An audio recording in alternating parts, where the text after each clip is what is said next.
Feliz sábado a todos, hermanos.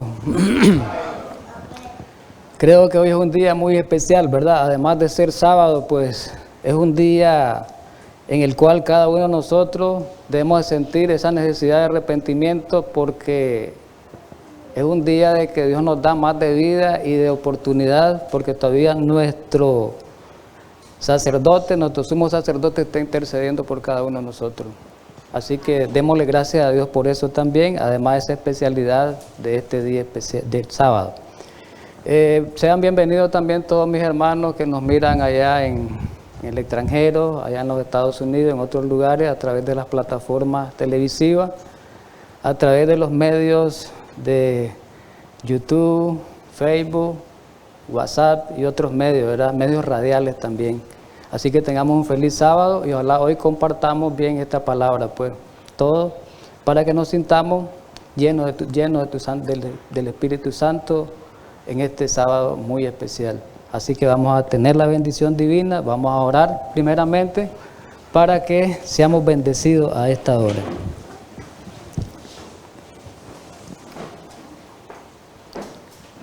Gracias, mi querido amante Padre Celestial, en esta mañana, por ese privilegio que nos da de ser adoradores en espíritu y en verdad.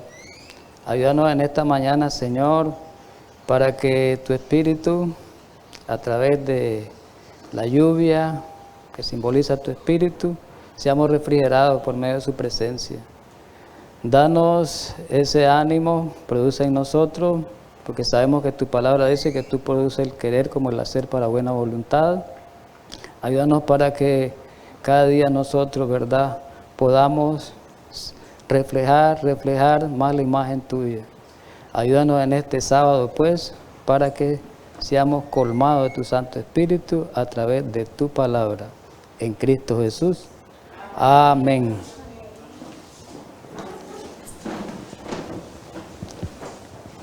Muy bien, mis hermanos.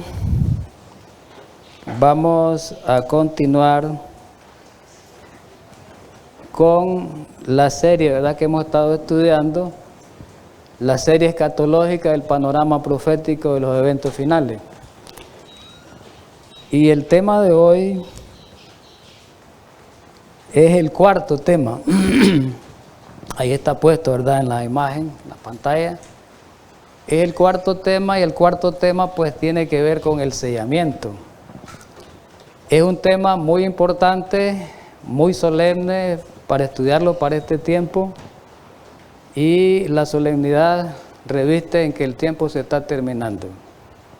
El tiempo se está acabando hasta donde hemos estudiado, y como decían las citas del sábado pasado, una de las citas, que ya no es tiempo para que nosotros estemos pensando en los afectos que nos liga con el mundo. Es muy importante eso, tenerlo en mente. Estamos viviendo días muy solemnes, ¿verdad?, de mucha importancia espiritual en este tiempo. Ojalá que con este tema podamos nosotros entender, comprender la solemnidad de los tiempos que estamos viviendo. Dios quiera que así sea. Vamos a iniciar con una pequeña cita que está en los Testimonios para la Iglesia en español, en el tomo 9, en la página 89. Y dice lo siguiente: el mensaje de prueba para este tiempo debe presentarse con una claridad y decisión que alarme a los oyentes y los induzca a desear estudiar las Escrituras. Muy importante ¿verdad?, que partamos de este pequeño mensaje que Dios nos quiere dar esta mañana, de este arranque en este estudio. Dice que la palabra de Dios, el mensaje de verdad presente para este tiempo, debe presentarse como con claridad y decisión, para que produzca ¿qué? Una alarma a los oyentes. Pero esa alarma no debe ser una alarma que mueva sentimientos nada más, sino una alarma que nos induzca a estudiar las Sagradas Escrituras, es decir, El estudio de la verdad presente para este tiempo, dice la cita, nos debe de inducir para que estudiemos la palabra de Dios en este tiempo. Y estudiemos el tiempo y miremos ahí los tiempos que estamos viviendo y los tiempos que están por venir. Es muy interesante eso. Otra cita que va casi con la misma idea, está en Testimonios para los Ministros en la página 117 y 118. Ha de proclamarse un mensaje que despierte a quién, estudiábamos el sábado pasado, que despierte a quién, a las iglesias. ¿Recuerdan una cita del sábado pasado, la última, creo que una de las últimas que compartíamos en uno de los temas del sábado, donde decía 3 veces en la misma cita, 3 veces, había 3 veces la frase repetida que el Consejo Inspirado decía para despertarnos? ¿Recuerdan eso? Los que estamos aquí, los que están viendo en otro lugar a través de la televisión, que van siguiendo, ¿verdad?, esta secuencia. Decía esa cita, era bastante alarmante, y decía 3 veces en la misma cita, hablaba de despertarnos a la iglesia, despertarnos como pueblo de Dios. ¿Por qué tanta incidencia y tanta premura de esa cita de Dios para con nosotros, para la iglesia de este tiempo? Porque Dios mira que la iglesia de este tiempo, verdaderamente estamos en el estado que dice Apocalipsis 3, el mensaje de la Laodicense. Y Dios quiere despertar a esa iglesia, a nosotros, que es una iglesia que estamos adormecida, es una iglesia adormecida. Así es, realmente hablando. Ha de hacerse todo esfuerzo para dar la luz, no solo a nuestro pueblo, sino a quién, al mundo. Nuestros hermanos necesitan tener la luz puesta ante ellos con contornos más claros. Muy, muy importante. Si vamos a tratar el tema del sellamiento, pues tenemos que entender qué significa el sello. Y tenemos que entenderlo de una manera primeramente literal, práctica y sencilla, para después darle la aplicación espiritual, ¿verdad? Para que primero tengamos una idea bien formada de lo que verdaderamente es un sello, y después darle la aplicación espiritual. La palabra sello, bíblicamente, ahí están las 2 palabras originales en hebreo y en griego, ¿verdad? Este es sacado de un diccionario bíblico. Y dice que el sello es un instrumento que se usaba para imprimir una marca, ¿verdad? Conocemos los sellos modernos ahora. Todos conocemos los sellos modernos, que son los que dan validez y autenticidad a un documento. Sin el sello, el documento no tiene validez, ¿verdad? Claro, además de la firma, otras cosas modernas. Pero situémonos en el marco antiguo, porque la palabra de Dios ahora de sello está hablando en el contexto de allá, ¿verdad? En el marco histórico. Entonces miremos, el instrumento que se usaba para imprimir una marca distintiva en arcilla o cera, ¿verdad? Había la parte del instrumento que era para imprimir, y estaba una base que contenía el material para que estos dos, ¿verdad?, este se adheriera al otro y tuviera la marca, y esa marca iba a ser estampada, ¿verdad?, en un objeto o en un pergamino, en un papel, qué sé yo. Ahí lo dice, ahí tiene la lectura, ahí tenemos la lectura en la pantalla, lo que estamos viendo. No quiero leer tanto, mucho, ¿verdad?, muchas cosas, y no quiero ir avanzando también por el tiempo. Ahí dice, habla del sello, pues de que el sello no estaba completo, dice que indicaba autenticidad, autoridad y seguridad de algo que estaba completo. También indicaba inviolabilidad y ratificación. Ahí menciona varios pasajes bíblicos en los cuales hablan de los sellos que usaban los reyes, ¿verdad? Y usaban, digamos, el tipo de material con el cual se usaba y la marca de impresión que dejaba cuando el sello no había sido violado. En resumen, eso lo dice un diccionario, ¿verdad?, bíblico. En resumen, ¿a qué se le llama sello? A 2 cosas. Sello es tanto el instrumento que se utiliza para marcar a como la marca que deja ese instrumento. Las dos cosas. La marca y el instrumento. Antiguamente decía el escrito que los reyes usaban sellos con anillo. Los sellos antiguos eran de anillo antiguamente. Hay una serie de sellos, pero comúnmente usaban los anillos. Ahí los escritos bíblicos lo hablan. Y dice que el sello, dice, es el anillo de los antiguos reyes, que es el tapón actual ahora. Ahí nosotros podemos ver sellos antiguos, ¿verdad? Ahí vemos las imágenes y los sellos actuales, en la actualidad. Aquí está el instrumento y aquí está la marca. Las dos cosas son el sello, tanto el instrumento que imprime y la marca. ¿Ves? Entonces las dos cosas se forman el sello, dice.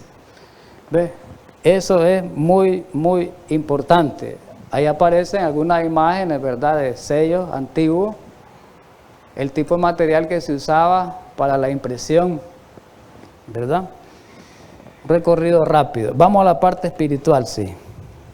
Vamos a la parte espiritual. Entonces el sello que indicaba que daba autenticidad, ¿verdad? Validez, genuinidad.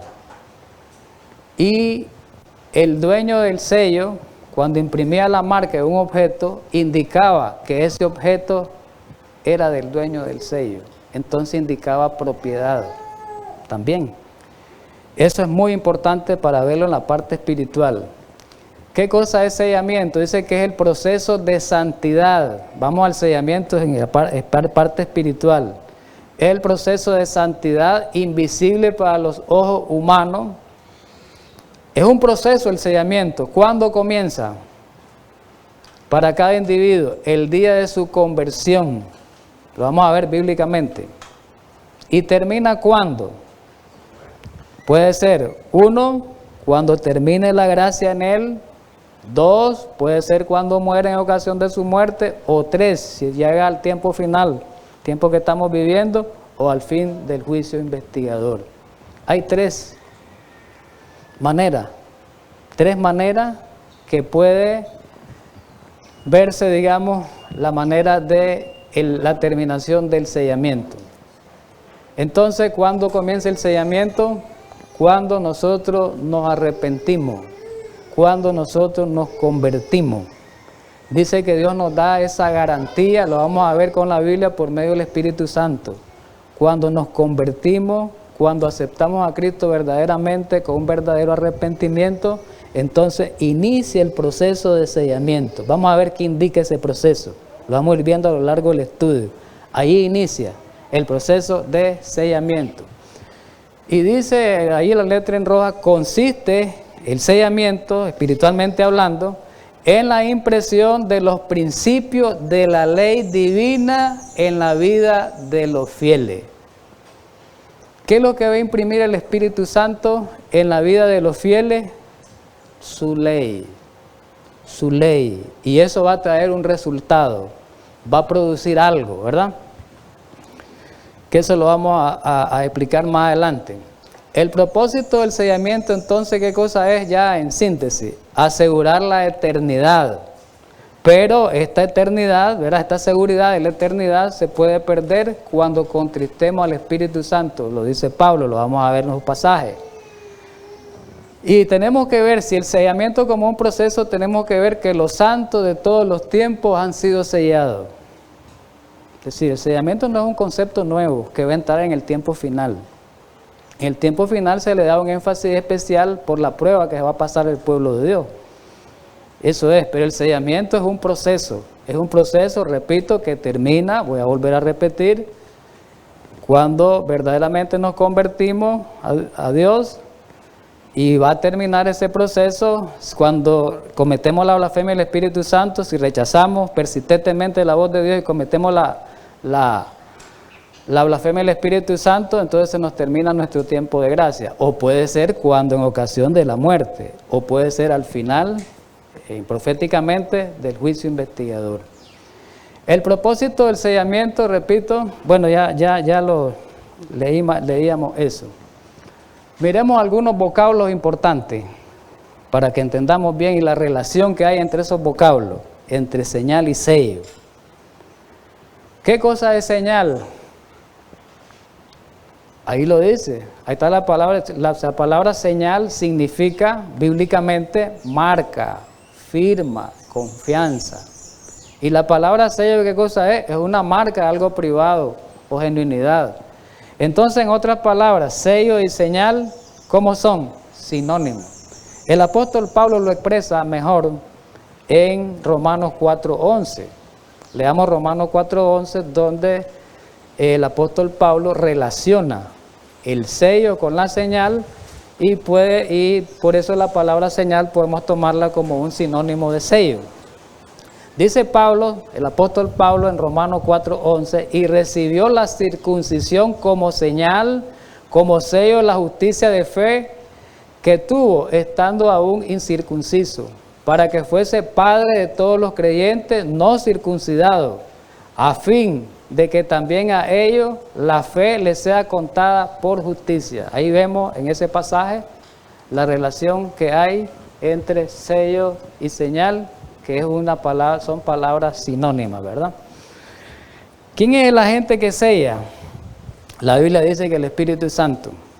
Ahí lo vemos en Efesios 1:13, ¿verdad? Ahí lo vemos, dice que en él vosotros, habiendo oído la palabra de verdad, el evangelio de vuestra salvación. ¿Ves? Cuando oímos la palabra de verdad, el evangelio de nuestra salvación, y la creemos, oímos la palabra, oímos el evangelio y creemos en el evangelio, ¿qué va a pasar como resultado? Vamos a ser sellados.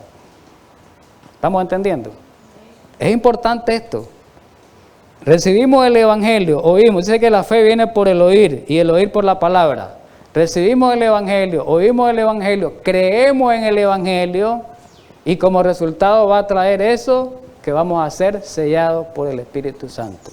Es muy importante eso. Ahí está una explicacióncita que nos ayuda un poquito el comentario bíblico, donde dice que la recepción del Espíritu Santo en la conversión, ¿qué cosa es? La aprobación divina de que el creyente es aceptado por Dios, de que somos aceptados por Dios. Es una aprobación divina de que verdaderamente somos aceptados por Dios. ¿Y esa aprobación en qué va a descansar? Va a descansar en la elección, en su elección, ¿verdad? Y en su vida cristiana. En otras palabras, el sello se coloca, así en resumen, sobre todos aquellos que deciden de todo corazón servir a Cristo. ¿Estamos entendidos? Los que deciden de todo corazón consagrar su vida a Cristo, ahí está lo que estamos estudiando, se coloca el sello de Dios, ¿verdad? El sello de la promesa. Lo que decíamos anteriormente, ¿verdad?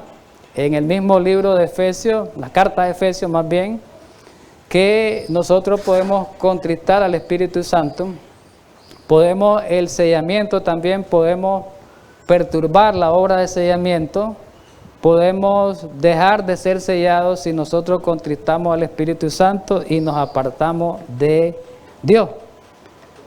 Eso es muy interesante, porque recordemos un pasaje bíblico aquí en la carta a las iglesias, ahí si buscamos nuestra Biblia, ahí en Apocalipsis, principalmente en el mensaje a la iglesia de Filadelfia, en el capítulo 3, el versículo 11, es muy interesante esto. Dice, he aquí yo vengo pronto, retén lo que tienes para que ninguno tome tu corona.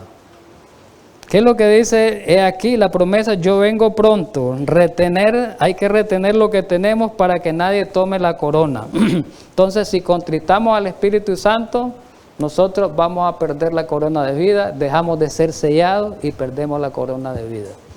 Es interesante esta parte introductoria, ¿verdad? Ahí aparece un versículo también interesante, como es en la segunda carta a Corintios, donde dice que el Espíritu Santo dice es como arra. Vamos a leer el pasaje. El cual también nos ha sellado y nos ha dado las arras del Espíritu en nuestros corazones. Esa palabra arra significa garantía. El Espíritu Santo es como una garantía de la salvación.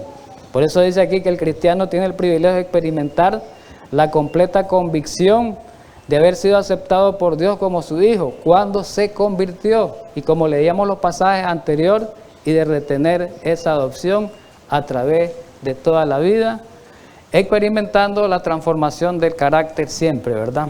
Eso es muy interesante.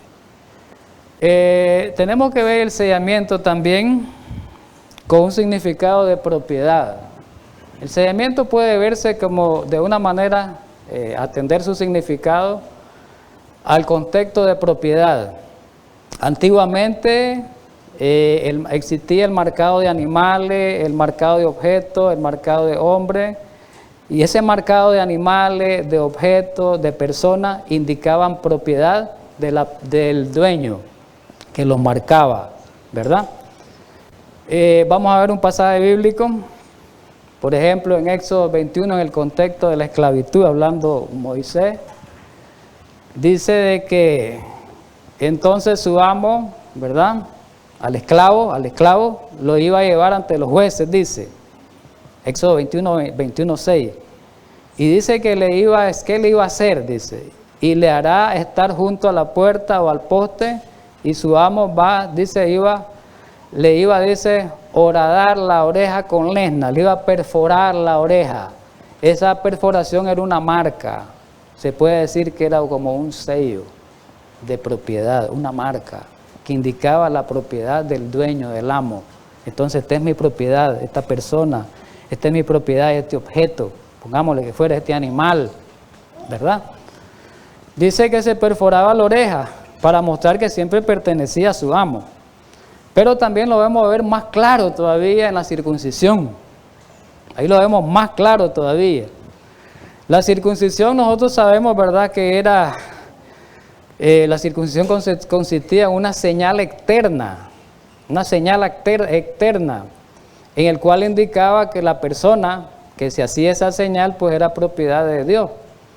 Y dice el versículo 11, habla aquí en Génesis capítulo 17 del 9 al 11, hablando de Abraham, cuando Dios hizo el pacto con Abraham, por medio de la circuncisión, dice el 11, circuncidaréis pues la carne de vuestro prepucio, y será por señal de pacto entre mí y vosotros. Era una señal, la circuncisión era un sello del pacto, una señal externa que indicaba algo interno, ¿verdad? Es muy importante, no vamos a dar explicación porque eso ya lo entendemos.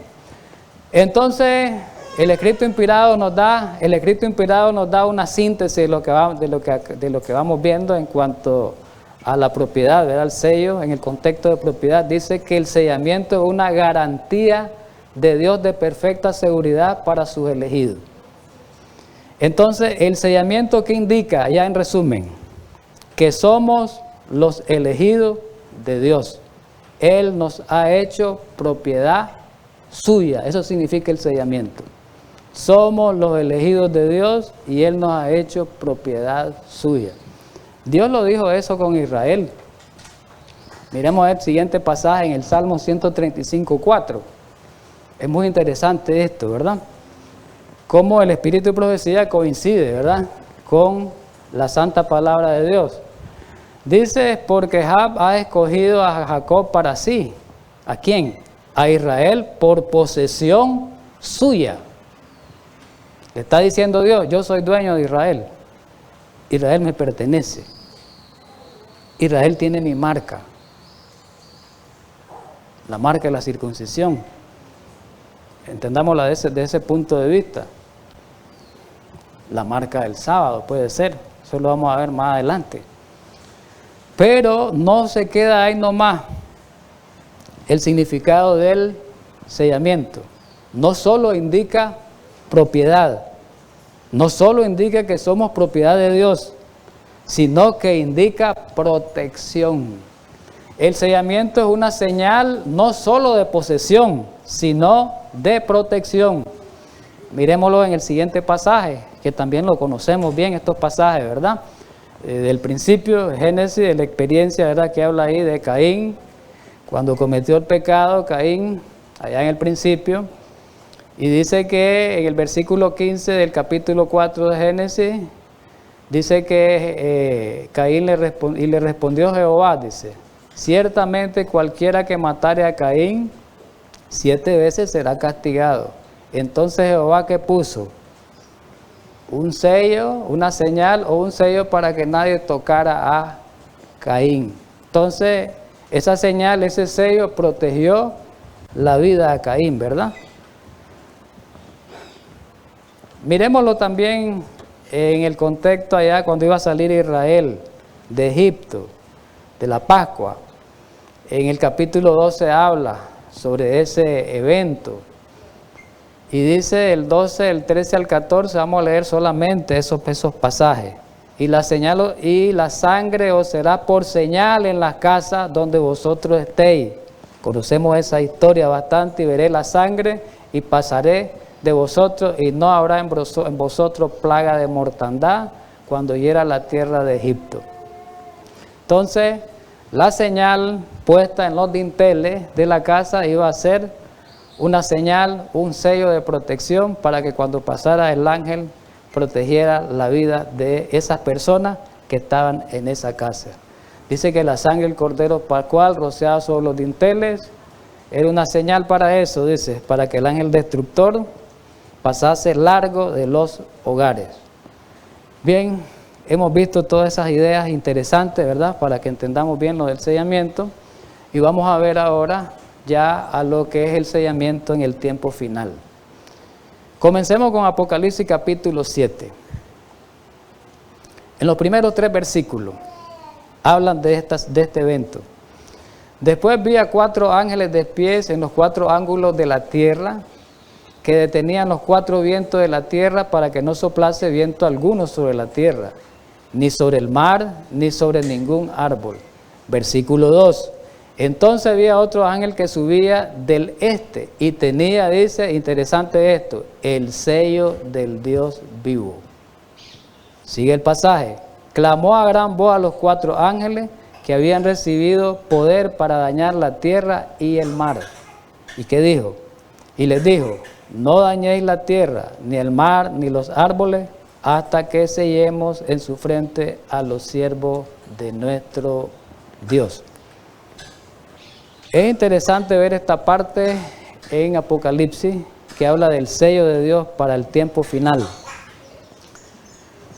Pero para poder entender ese sellamiento o ese evento que se va a dar en el tiempo final o que se va a desarrollar en el tiempo final, tenemos que entender la historia bíblica, tenemos que entender los registros históricos de la antigüedad, tenemos que entender lo que para la experiencia que pasó el pueblo de Dios de aquel tiempo dentro del contexto del sellamiento también. Y la profeta de nuestro tiempo nos dice algo interesante con respecto a esto. Dice ella en Testimonio para los Ministros, en la página 445, 446, hablando del sellamiento de Juan, de Apocalipsis, miremos lo que dice. Este sellamiento de los siervos es el mismo que se le mostró a ¿quién? A Ezequiel. El sellamiento de Apocalipsis dice que es el mismo que se le mostró a Ezequiel. Entonces, para que entendamos el sellamiento de Apocalipsis, tenemos que ir a entender el sellamiento en los días de Ezequiel. Hay que ir a la historia. La historia se repetirá, dice la profeta, en muchas citas. Hay que ir a la historia. Recordemos que los profetas antiguos hablaron más para nuestro tiempo que para el tiempo de ellos. Eso es importante. Y recordemos lo que dice la Biblia, que es el principio bíblico de Romanos 15:4. ¿Cómo dice Romanos 15:4? Todo lo que se escribió es para nuestra enseñanza. Y 1 Corintios 10:11, recordemos el principio que muchos lo mencionamos ahí. ¿Quién me lo recuerda? Las cosas que acontecieron como ejemplo para ¿quiénes? Para los que han alcanzado ¿quiénes? Los fines de los tiempos. Miramos un poquito la cita con más detalle. Lo mismo que decía ya en resumen la profeta con más detallito ahí. Un poquito. Dice en rojo, ya lo que está en rojo ya lo leímos en el resumen de la cita. Dice que el sellamiento de los siervos de Dios, Apocalipsis hablando, es el mismo que se le mostró a Ezequiel en visión. Juan fue un testigo de esta terrible revelación. Él vio el mar y la onda rugiendo, ¿verdad? Y los corazones de los hombres desfalleciendo de temor. Observó la tierra moviéndose, las montañas transportadas al medio del mar, el agua rugiendo agitada y las montañas sacudiéndose por su hinchazón. ¿Qué es lo que estaba viendo ahí? Las plagas, la destrucción, el gran tiempo de angustia. Eso es lo que estaba viendo, ¿verdad? Y dice la profeta en un manuscrito, todavía agregamos un poquito, y la recomendación que da para que entendamos este tema, siempre dice que estudiemos el cual capítulo, ¿de qué libro? 9 de Ezequiel. ¿Por qué? Esas palabras se van a cumplir en este tiempo literalmente. Es muy importante. Entonces, ¿qué vamos a hacer? De acuerdo a la dirección que llevamos por el Consejo Inspirado, estudiar el libro de Ezequiel.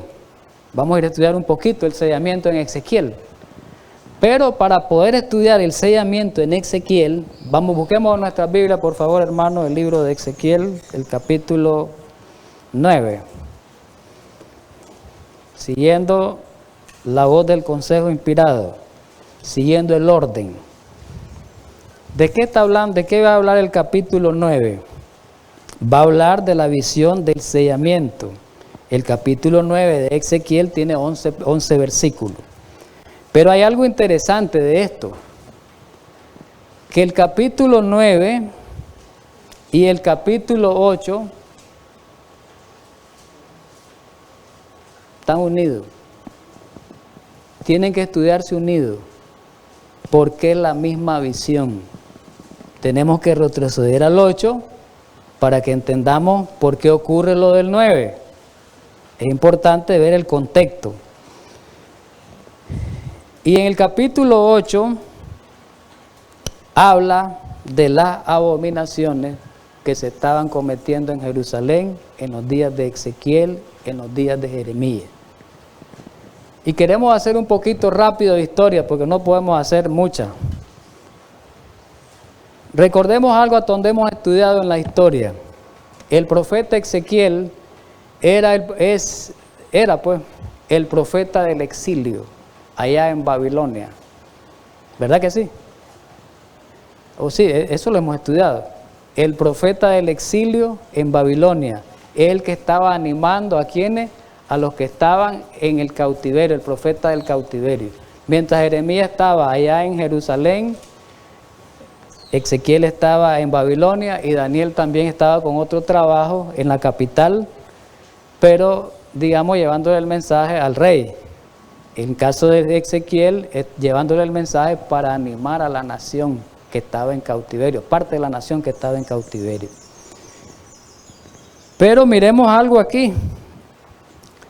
Un día dice el versículo 1 y da el año. Dice en el año sexto, de acuerdo a la cronología bíblica, dice que el año sexto de los días de Ezequiel fue el año más o menos el 592 o 591 antes de Jesús, ¿verdad? Este año es interesante porque nos permite una ubicación de los eventos o de lo que estaba ocurriendo. Si fue en el 591 o el 592 y el cautiverio babilónico se dio en 3 etapas. La primera fue cuando llegó Nabucodonosor, recordemos, eso lo hemos estudiado, en el año 605, que fue llevado Daniel y un grupo de personas. Ezequiel fue en la segunda, en el año 597. Quiere decir que Ezequiel llegó en el 597 y aquí está en esta visión en el 591 o 592. Tenía como 5 años de estar Ezequiel en cautiverio allá en Babilonia. Es interesante esto. Y la última etapa del cautiverio fue la destrucción de Jerusalén en el año 586.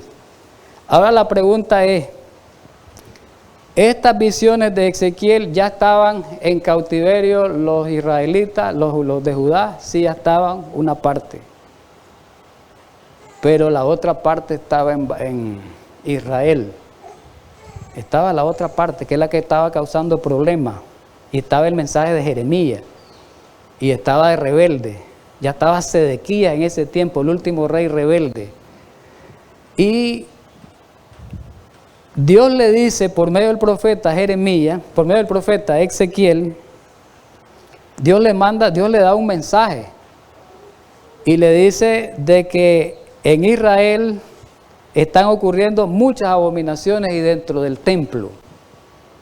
Aquí lo describo, no podemos leer todos los pasajes, muchas, y menciona todas las abominaciones que estaban ocurriendo en el templo. Exactamente a escaso del 91 al 86, a escasos 5 años, Dios está mandándole el mensaje a escasos 5 años de que ocurriera la destrucción. Dios anticipa, manda el mensaje 5 o 6 años antes de que ocurra la destrucción total de Jerusalén por medio del profeta Ezequiel. También Jeremías estaba haciendo su trabajo allá. Esto es interesante porque aquí en este diagrama, para hacerlo, visualizarlo y rápido, porque no da el tiempo de poder leerlo todo, dice que Ezequiel fue llevado en visión al templo, en visión. Y ahí Dios le mostró a Ezequiel todas las abominaciones que estaban haciendo allá en el templo. Mientras ellos estaban allá en Babilonia, allá estaba el rey Sedequí y todos los líderes de Israel de ese tiempo en una apostasía grande, una rebelión grande y abierta, idolátrica. Dice que los que le reveló, a ustedes lo van a ir buscando en su Biblia, el capítulo, por lo menos en el versículo 3, dice que lo primero que le revela es la imagen del celo. Le revela imagen idolátrica en el templo de Dios. Habían imágenes idolátricas. No vamos a hacer descripción tanto. Después le sigue mostrando, si ustedes leen, y dice, te voy a enseñar, Ezequiel, aún abominaciones peores, aún abominaciones más grandes. Y lo sigue llevando a través del templo. Y dice que en el versículo 9 y 10, le enseña imágenes de animales pintados en la pared, de reptiles, imágenes de animales pintados a la pared que hacían culto los ancianos, los líderes de Israel que entraban ahí y que ministraban como que fueran sacerdotes. Sigue avanzando, ustedes tal vez tienen chance de leerlo en su casa, y en el versículo 14 dice, te voy a enseñarle, sigue diciendo, aún mayores abominaciones, a medida que se va adentrando Ezequiel en la visión. En el verso 14 dice que miró a mujeres israelitas llorando al dios Tamuz, al dios babilónico, en el templo de Dios. Y sigue Dios mostrándole a Ezequiel y le dice, te voy a enseñar aún otras mayores. Y 25 varones, líderes, ancianos, dice, adoraban al Dios Sol. Pero después dice en el versículo 17, quiero que entendamos esto. El versículo 17, miremos, dice,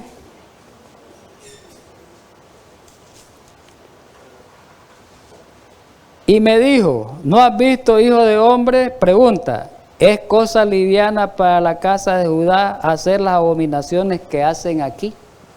¿Es cosa liviana? Dice. Y el versículo 18 dice, después de presentarle todas las abominaciones, dice, pues también yo procederé con furor, no perdonará mi ojo, ni tendré misericordia, y gritarán a mis oídos con gran voz, y no los oiré. Quiere decir, por todas esas abominaciones que vienen, como quien dice, viene la espada sobre ustedes. Viene el castigo sobre ustedes. Y ahí donde aparece Ezequiel 9. Ezequiel, dentro del contexto de Ezequiel 8 va a continuar, viene Ezequiel 9. Entonces Dios le dice, bueno, como va a ser destruido Jerusalén, pero no lo voy a destruir a todos. Voy a separar a mis siervos. ¿Y cuáles eran los siervos? Ahí lo dice el versículo 4.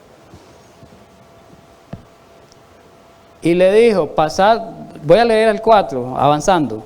Pasad por la ciudad, por el medio de Jerusalén, y pon una señal, un sello, ¿no? En la frente de los hombres que gimen y claman a causa de todas las abominaciones que se cometen en ella. Los que estaban gimiendo y clamando, Jeremías era uno de ellos ahí en Jerusalén, y había otro grupo con Jeremías, otro remanente. A todos esos Dios los iba a marcar con su sello. Y esos marcados con su sello los iba a proteger.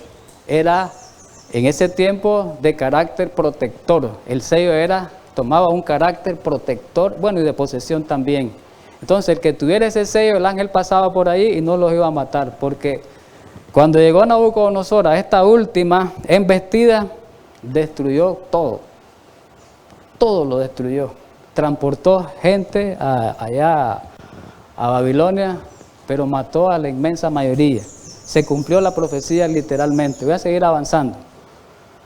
Miremos el cumplimiento de la profecía, literalmente se cumplió, porque en el versículo 4 decía que matara a viejos, matara a vírgenes, mataba a jóvenes, vírgenes, mataba a niños, mataba a mujeres, hasta que no quede ninguno. ¿Y a quiénes iba a matar primero?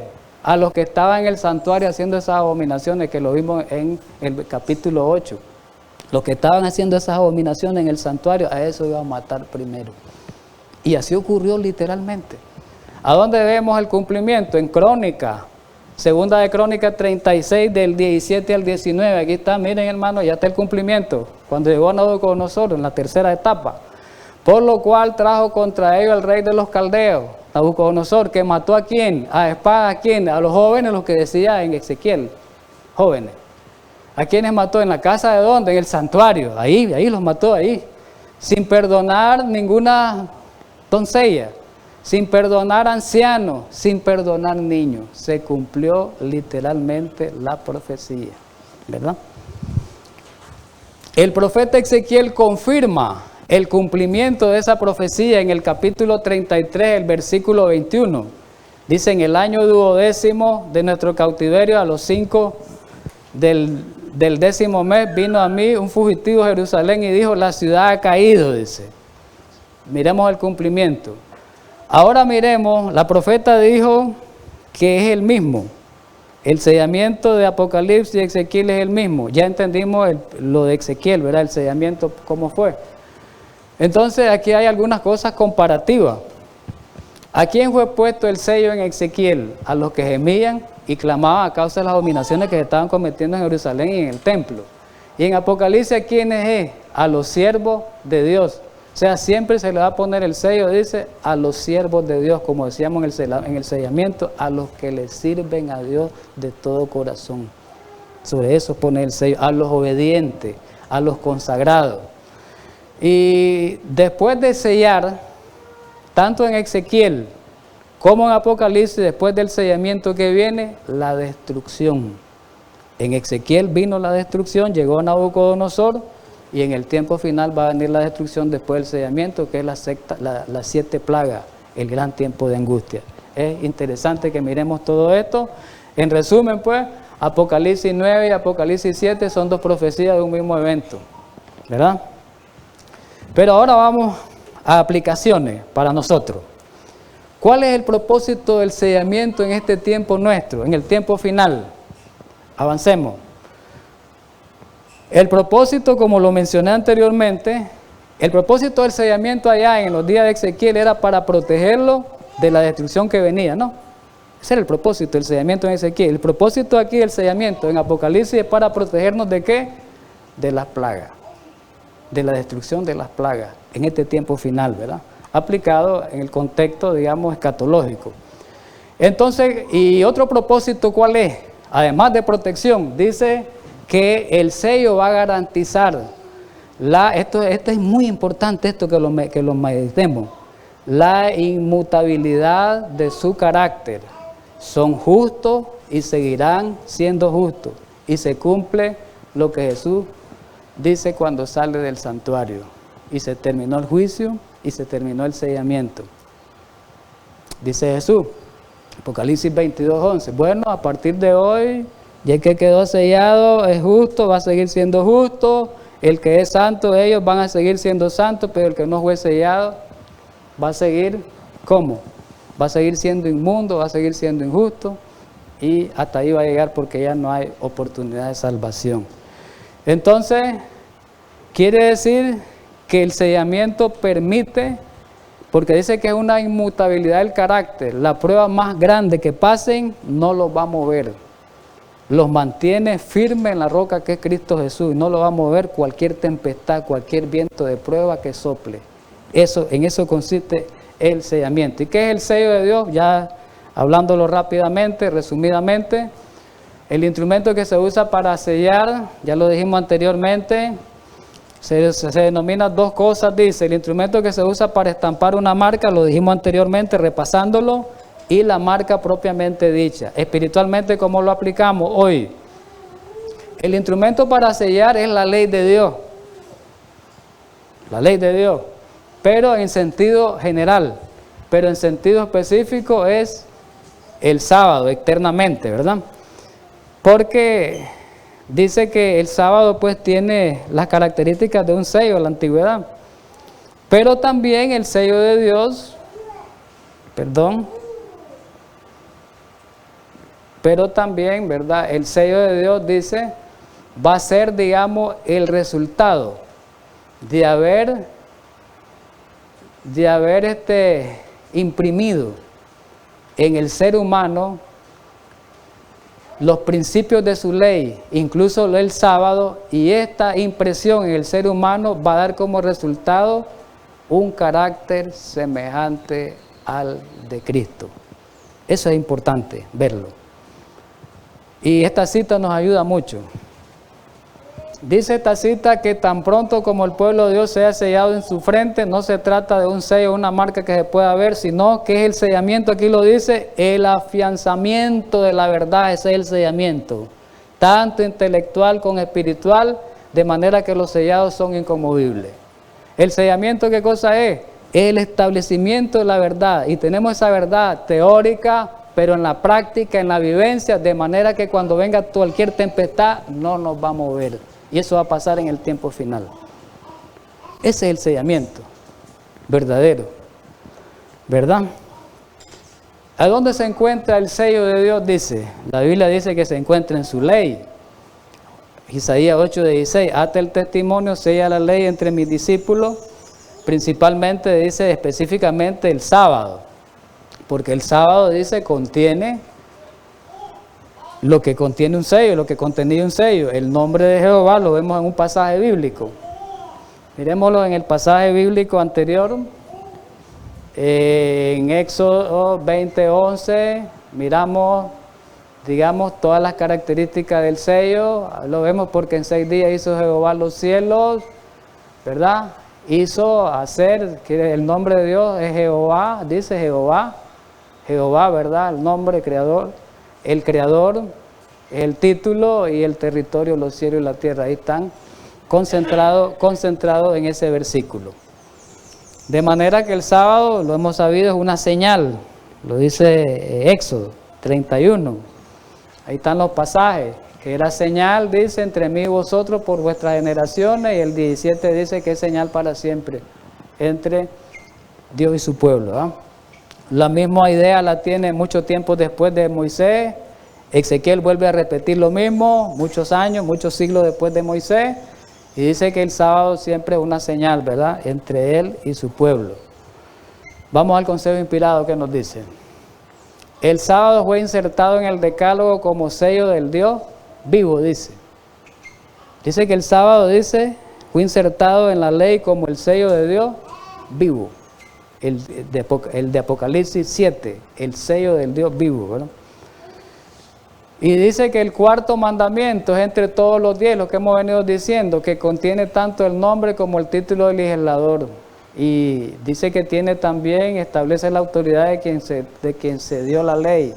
Así que contiene el sello de Dios, dice. Otra citita rápida. Los que quieren tener el sello de Dios en su frente deben guardar el cuarto día, el sábado, pues. Y de los 10 mandamientos, solo el cuarto contiene el sello del gran legislador, ¿verdad? Solamente haciendo mención así un poquito rápida.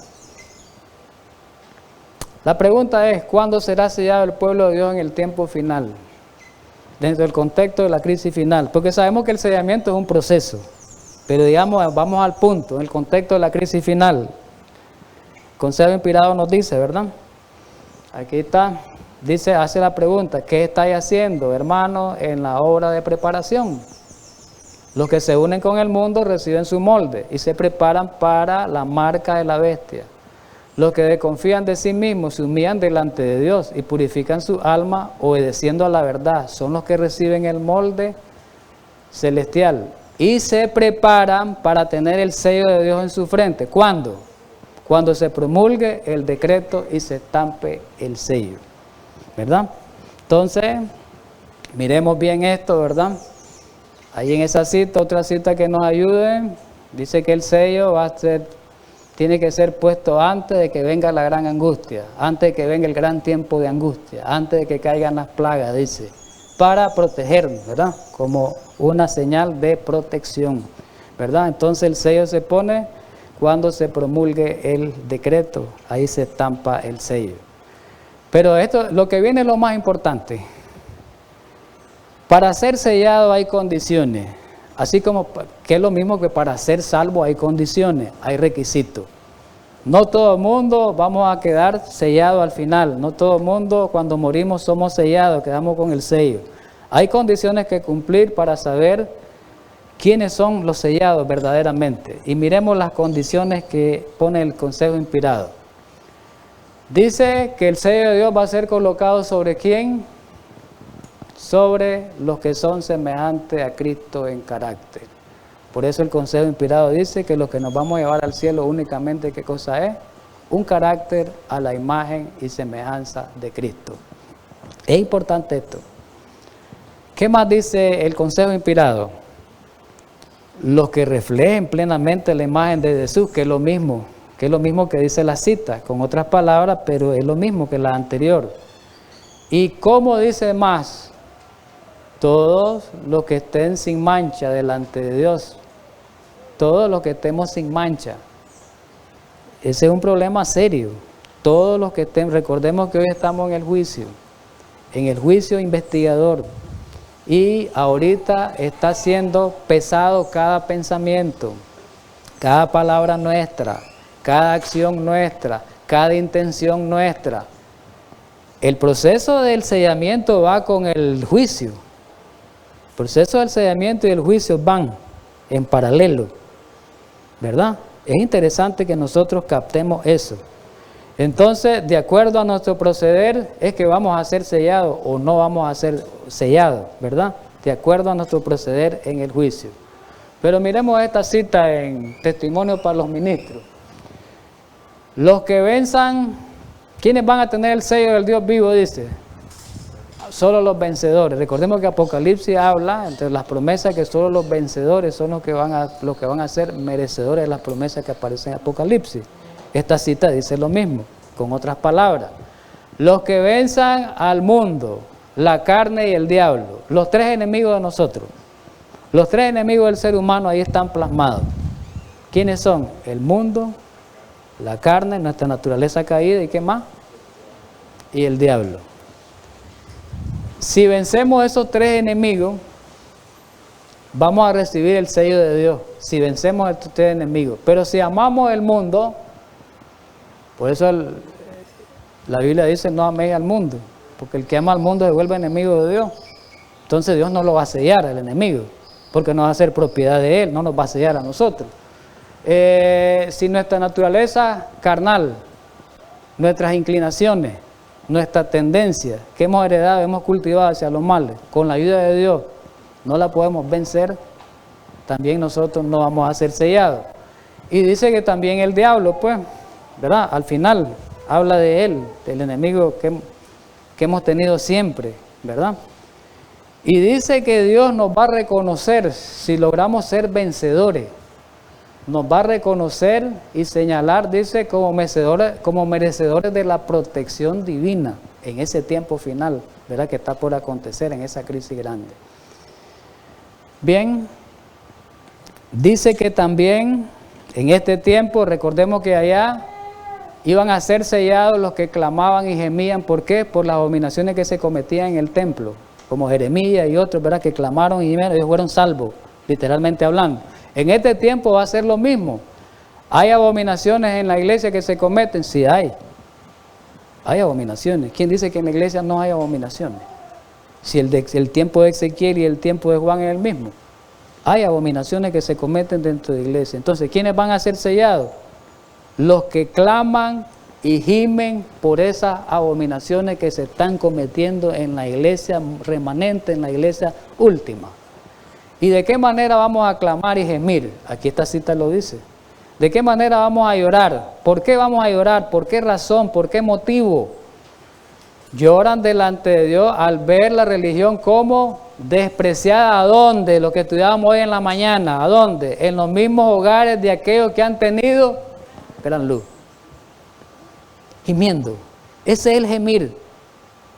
Gemir, porque este niño, si lo veo que la madre lo va conduciendo mal, la iglesia tiene su labor, su papel, porque recordemos que hay citas inspiradas, como hemos estudiado el tema de la educación, que no solo, no sé, esto no lo hemos entendido los adventistas, no se ha entendido. Los padres principalmente no han entendido esto, me atrevo a decirlo hoy para que lo miren allá internacionalmente y aquí. Los padres de hoy, ¿verdad?, no han entendido.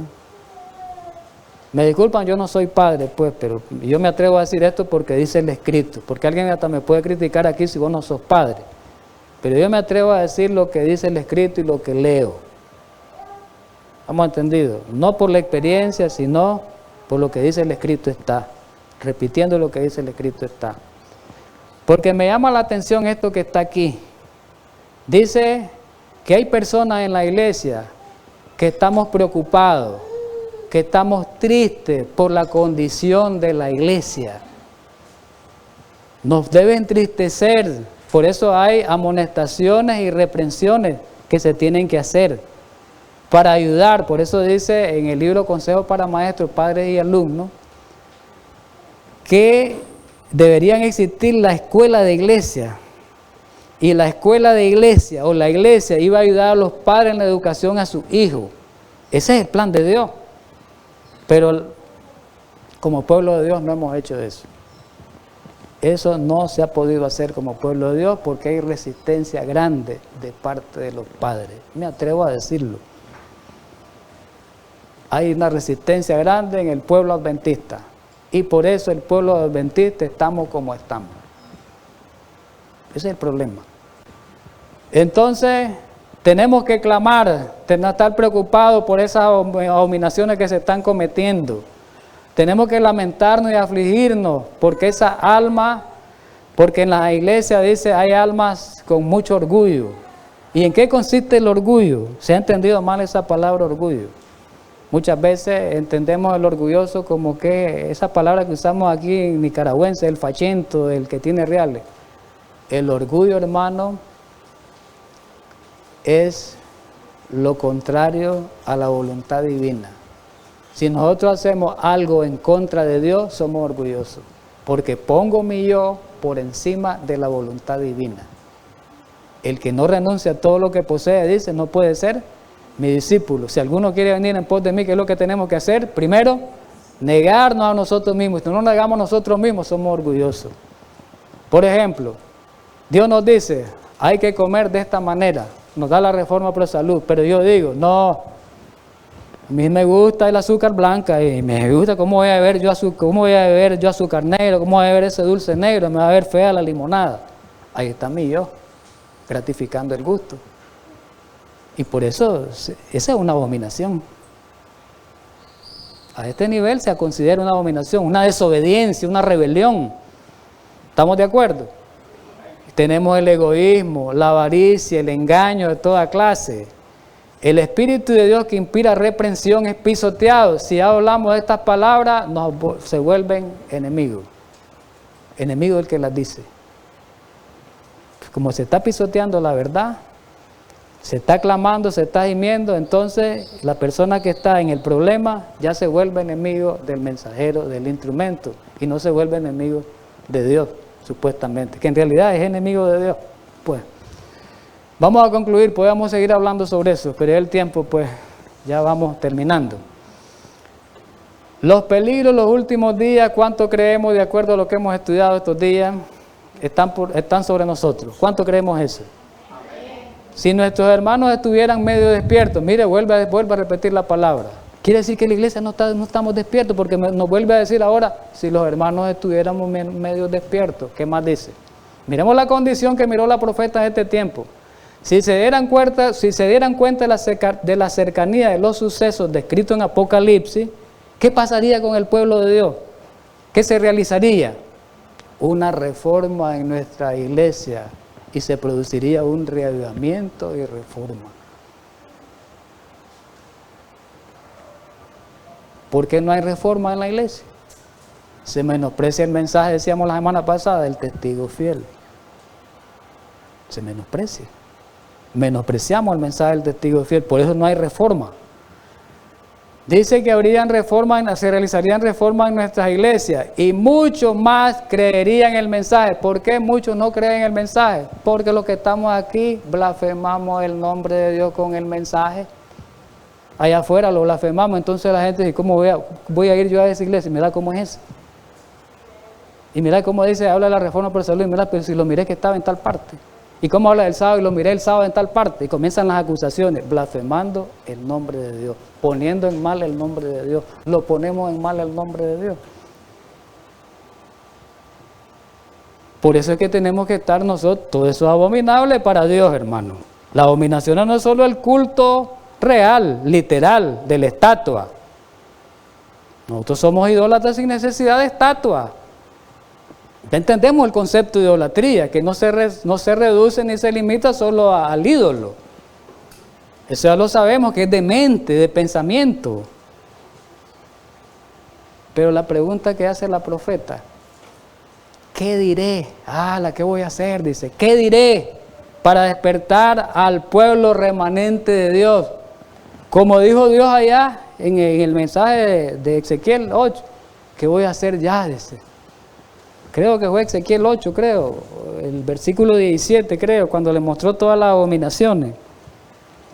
Me parece que fue el 17. Y me dijo, ¿no has visto, hijo de hombre, es cosa liviana para la casa de Judá hacer las abominaciones que se hacen aquí? Y dice la profeta, Dios por medio de la profeta, dice, ¿qué diré para despertar al pueblo remanente de Dios? Me fue mostrado que nos esperan escenas espantosas. Satanás y sus ángeles, ¿cómo están? Se oponen a todas sus potestades contra el pueblo de Dios. ¿Y qué más? Cierra. Saben que si los hijos de Dios duermen un poco más, ¿cómo los va a tener? Seguro, porque su destrucción, ¿qué va a pasar? Va a venir, es cierta. Termino con la última. Testimonio, ahí está la cita para la iglesia.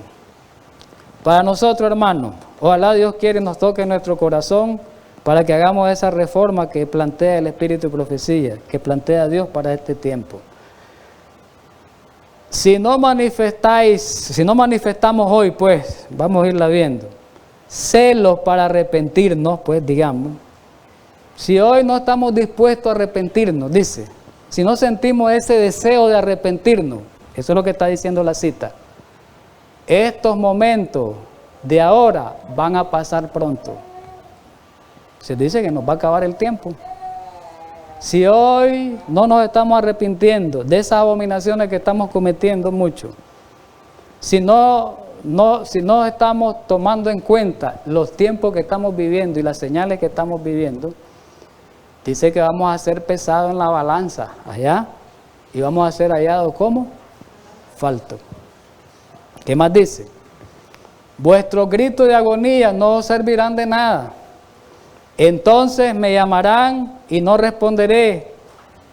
¿A dónde está ese pasaje que dice, he aquí vienen días en el cual enviaré hambre a la tierra? No hambre de palabra, no hambre de pan, sino de la palabra de Dios. ¿A dónde dice eso? En Amós 8, 11 y 12. Cuando se termine el tiempo de oportunidad, muchos vamos a desear, querer la palabra de Dios, querer mensaje, pero ya no hay mensajero, ya no hay palabra de Dios. Cristo ya salió del santuario, el tiempo se acabó, el sellamiento se acabó. Pero dice, no me van a hallar, me buscarán de mañana y no me hallarán. Hoy es el tiempo, dice Pablo en Corintios, 2 de Corintios capítulo 6, versículo 2, hoy es el día de salvación. Por cuanto aborrecieron la sabiduría, dice, y no escogieron el temor de Jehová, ni quisieron mi consejo. Porque muchos dicen que el consejo de aquí es nuestro, el que predica. No, si el consejo aquí no es el que predica, es la palabra de Dios, solo somos instrumentos. Y dice, ¿qué va a pasar? Ni quisieron, repito, mi consejo y menospreciaron toda reprensión mía. ¿Qué va a pasar? Dice, comerán del fruto de su camino, vienen las consecuencias, y serán hastiados de sus propios consejos. Óigase bien, porque el desvío de los ignorantes los matará. Nosotros creemos más, hermanos, me llama la atención esa frase, y lo he visto en la práctica, en la experiencia, confiamos más nosotros en nuestros familiares impíos, óigase bien, del mundo, que en lo que dice la palabra de Dios.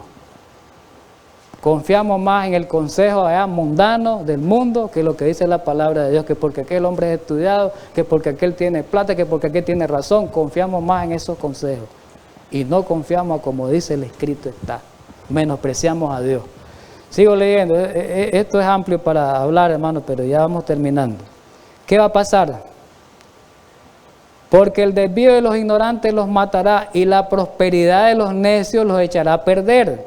Mas el que me oyere, ¿qué va a pasar? Dice, como resultado, habitará confiadamente y vivirá tranquilo sin temor del mal. Así que, mis hermanos, terminando,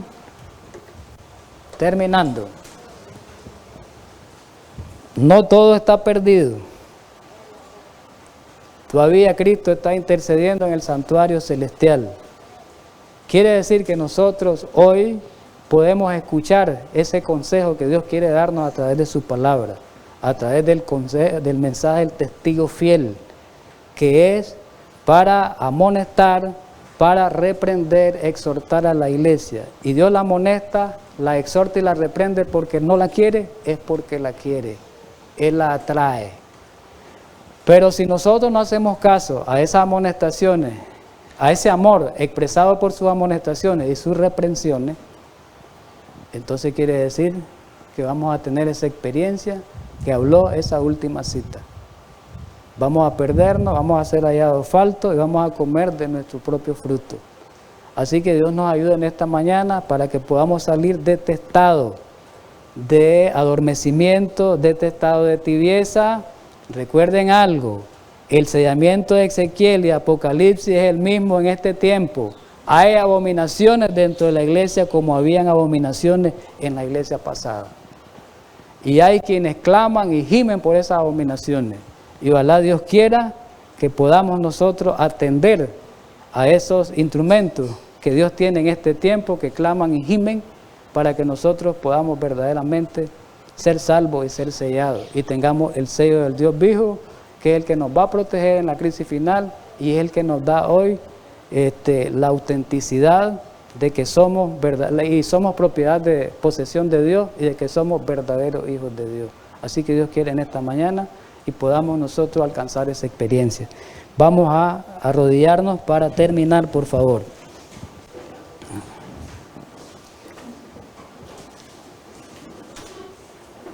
Querido y amante Padre Celestial, gracias en esta mañana por habernos iluminado con tu palabra.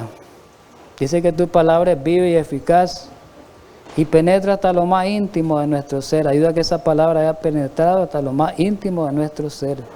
Y ojalá, como dice el escrito, que no vuelva vacía. Ayúdanos para que podamos hacer diligencia, Señor, para que podamos despertar diligencia para anhelar las cosas celestiales.